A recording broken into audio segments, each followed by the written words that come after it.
राज्य के मुख्यमंत्री शुभेंदु अधिकारी के निर्देश पर सोमवार से पूरे राज्य में रोड सेफ्टी वीक शुरू हो गया है। यह खास जागरूकता प्रोग्राम 3 से 9 अगस्त तक चलेगी। इसी के तहत सिलीगुड़ी पुलिस कमिश्नरेट की ओर से एवरयू स्क्वायर में एक रंगारंग कार्यक्रम का आयोजन किया गया। रोड सेफ्टी वीक का आधिकारिक तौर पर उद्घाटन किया गया। कार्यक्रम में राज्य के tourism minister Shankar Ghosh, Siliguri police commissionerate के बकार राजा, ट्रैफिक डीसीपी काजी शमसुद्दीन अहमद, पुलिस कमिश्नरेट के कई अधिकारी, ट्रैफिक डिपार्टमेंट के कर्मचारी और कई एजुकेशनल इंस्टीट्यूशन के स्टूडेंट मौजूद थे। उद्घाटन के बाद रोड सेफ्टी पर जागरूकता संदेश दिए गए और सुरक्षित सड़कों का इस्तेमाल करने की अपील की गई। पुलिस सूत्रों के मुताबिक यह सुरक्षा वीक 3 से 9 अगस्त तक शहर के अलग अलग हिस्सों में मनाया जाएगा। इलाके में कई तरह के जागरूकता प्रोग्राम चलाए जाएंगे। इनमें ट्रैफिक कानूनों का प्रचार प्रसार, स्कूल और कॉलेज के स्टूडेंट्स में जागरूकता पैदा करना, सड़क इस्तेमाल करने वालों और ड्राइवरों के बीच पर्चे बांटना, हेलमेट और सीट बेल्ट पहनने के महत्व पर जोर देना, नियम तोड़ने के नुकसान के बारे में ट्रैफिक को बढ़ावा देना और आम लोगों को सुरक्षित सड़क इस्तेमाल के बारे में शिक्षित करना शामिल है। इस इवेंट में बोलते हुए टूरिज्म मिनिस्टर शंकर घोष ने कहा कि सड़क हादसों को रोकने के लिए सिर्फ प्रशासन की कोशिशें काफी नहीं है, आम लोगों की सक्रिय भागीदारी बहुत जरूरी है। उन्होंने कहा कि किसी भी हालत में 18 साल से कम उम्र के बच्चों को मोटरसाइकिल या 4 पहिया वाहन चलाने की इजाजत नहीं दी जानी चाहिए। अगर कहीं भी ऐसी घटनाएं देखी जाती हैं तो इसकी सख्ती से जांच की जाएगी और कानून के मुताबिक कार्यवाही की जाएगी। उन्होंने माता पिता से इस मामले में ज्यादा जिम्मेदार होने की अपील की। मिनिस्टर ने यह भी कहा कि सड़क हादसों की संख्या कम करने के लिए ट्रैफिक कानून का पालन करने, हेलमेट और सीट बेल्ट पहनने, सड़कों का इस्तेमाल करने, स्पीड लिमिट बनाए रखने और शराब पीकर गाड़ी न चलाने जैसे मुद्दों पर जोर दिया गया। उन्होंने सुरक्षित सड़क बनाने में सभी की मिलकर कोशिशों पर जोर दिया। सिलीगुड़ी के पुलिस कमिश्नर सैयद बकर राजा ने कहा कि रोड सेफ्टी वीक के दौरान शहर के अलग अलग जरूरी चौराहों पर आबादी वाले इलाकों में खास नजर रखी जाएगी। जागरूकता बढ़ाने के अलावा ट्रैफिक कानून तोड़ने वालों पर सख्त कार्यवाही करने पर खास जोर दिया जाएगा। एक्सीडेंट रेट कम करने और सड़क पर सुरक्षित और ठीक ठाक माहौल बनाने पर जोर दिया जाएगा। प्रशासन को उम्मीद है कि इस हफ्ते भर चलने वाले प्रोग्राम से आम आदमी को ट्रैफिक कानूनों का पालन करने के लिए बढ़ावा मिलेगा, पैदल चलने की आदत बढ़ेगी और सड़क एक्सीडेंट रोकने में अच्छा असर पड़ेगा। এটাকে সর্বাঙ্গীন সফল করে তোলা যায় না। আমি ব্যক্তিগতভাবে কালকেও রাত্রেবেলা আমি দেখলাম প্রচুর অল্প বয়সী ছেলে মেয়ে, তারা অনেক হেলমেট ছাড়া যে দ্রুত লয়ে বাইক ইত্যাদি চালায়। আমি শুধু ভাবি যে তাদের পরিবারের তারা হচ্ছে সম্পদ।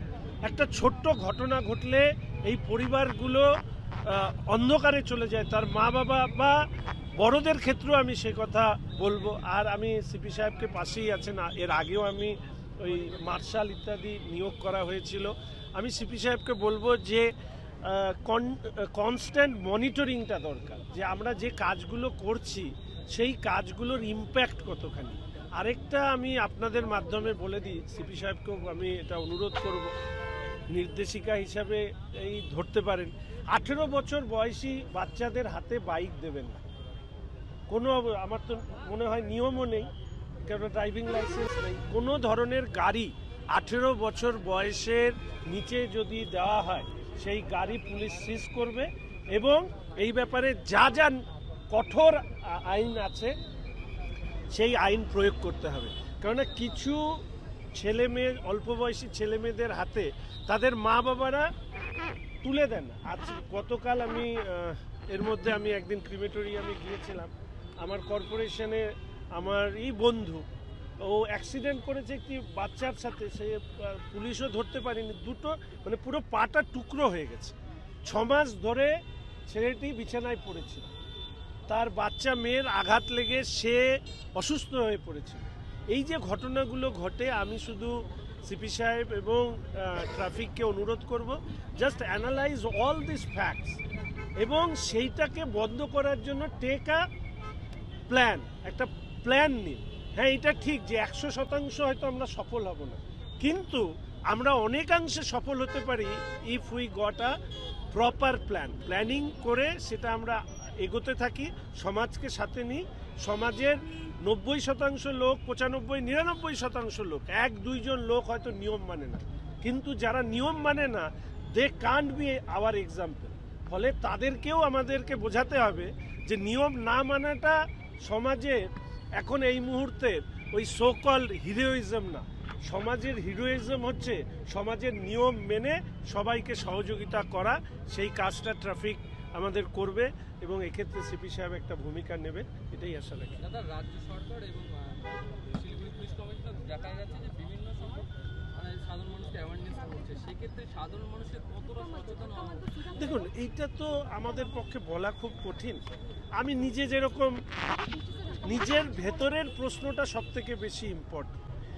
আজকের দিনে দাঁড়িয়ে এক্ষুনি এই যে আমরা এখানে দাঁড়িয়ে আছি, আমাদের যদি শৃঙ্খলা, যদি আমরা রাস্তায় দাঁড়াই, তাহলে কোনো একটা জায়গায় গাড়ি দাঁড়ালে তার পাশে পাশে পাশে পাশে যেখানে হয়তো 3টে লাইন করার কথা সেখানে 6টা লাইন হয়ে যায়, 7টা লাইন হয়ে যায়, পুরো রাস্তাটা ব্লক হয়ে যায়, পেছনেও গাড়ি নেই, সামনেও গাড়ি নেই, খামোখা আমাদের এই ধরনের যানজটে পড়তে হয়।